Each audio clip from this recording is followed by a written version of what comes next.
Zwift. And today is a total experiment. I have 4 bottles of Prove It ketones, favorite flavor, heart tart. And then I have 2 bottles of S Fuels Train, which is very, very little carbohydrates. In fact, I don't think there's hardly any carbohydrates in there. I will probably edit this video and put the actual amounts of things in there. And then I have 2 32-ounce bottles of plain water and 1 reserve bottle of Infinite, which is actually what I use on race day, mixed with S Fuels Race, and that just has a little bit higher fat content, a little bit of carbohydrates, and I found that they taste really good together, those 2 things, and I'm excited. Hopefully I don't need to use that. This ride is going to be hopefully 5 hours. I picked a route on Zwift that was less maybe challenging from a hill standpoint. I am in erg mode, and really the goal is to spend 5 hours under my aerobic threshold heart rate, which is probably 153 beats a minute, but I'm going to try to stay way under that because this is going to be a stressful ride from a duration standpoint. And that's not a time, intensity standpoint, but training stress is what we care about in the biz. Yeah. So I'll probably check in every hour, do a couple shots of, what my ketones are.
15 seconds. Feeling strong. Time to buckle down and get this done.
Ugh, that's not 100. 100 miles. Done. About 30 carbs. I'll have the actual count and some text that'll show up on the screen somewhere.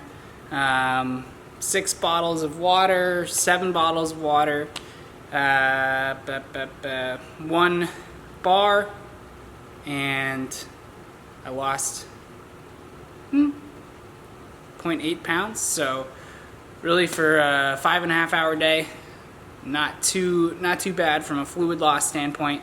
Be able to recover pretty quickly after this. Heart rate was averaged 139. I'm very tired and very hungry. Well, 5 hours and 20 minutes on Zwift, 100 miles on Zwift.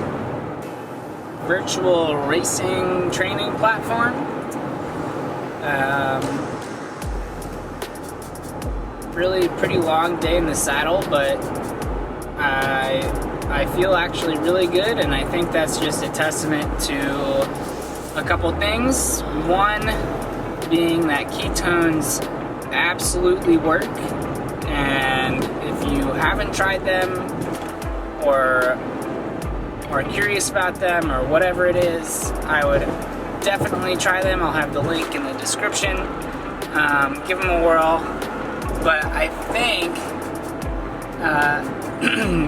the reason that they're working so well is because it's allowing me to be able to be more metabolically flexible. Now, we have about 40,000 calories worth of energy stored as fat in our bodies. But if you're only ever tapping into your carbohydrate stores, then you're not able to access that, and you only have about 2,000 calories worth of glycogen, aka carbohydrate stores.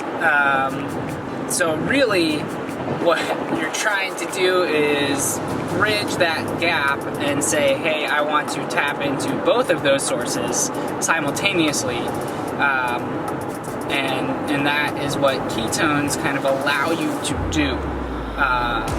Because it's a different source of energy when your body's breaking down fat.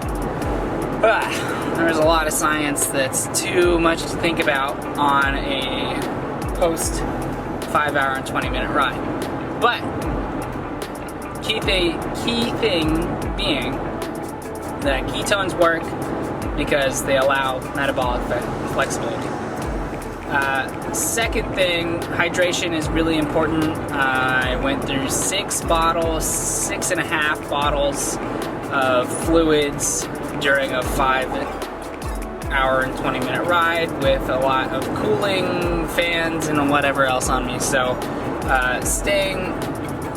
I finished that ride basically the same hydration status as I finished, which is really important for recovery. It's really important for during the ride. not getting a cramp or anything like that. And then recovery is also, everyone says recovery is important, but it really, really is. Finishing that ride, getting immediately at least 20 grams of protein in, really not much more than 30 because it's hard to break down that much. But just kind of drank a whole bunch of chocolate milk, and at that point, you know, topping up on the glycogen stores that I utterly, completely devastated and destroyed, and had zero of at the end of that ride, most likely. But the thing is, I would not have been able to do this ride 2 months ago, really. It takes patience and perseverance. It takes patience with the low heart rate training that a lot of people don't have because it feels like you're not doing anything. But at this point, I'm now riding for 5 hours plus with an average heart rate of 138. 2 months ago, that would have been 138. Basically, there was the same 1-to-1 watts to power, and now that's 190, and I'm able to go for an extra 3 hours. So, trust the process, know the science, or get a coach that knows the science. I am looking forward to doing that a couple more times, actually. That wasn't that bad mentally, and really seeing how much that affects the training, not only for a full Ironman, but for half Ironmans. I mean, that is longer in the saddle right there than I will go all day during a half Ironman. So that will basically feel like a sprint to me. I'm hoping, of course. But now I'm going to have a quick little coffee at Smoky Row. Hold on, let's see if you can see that. Cheap.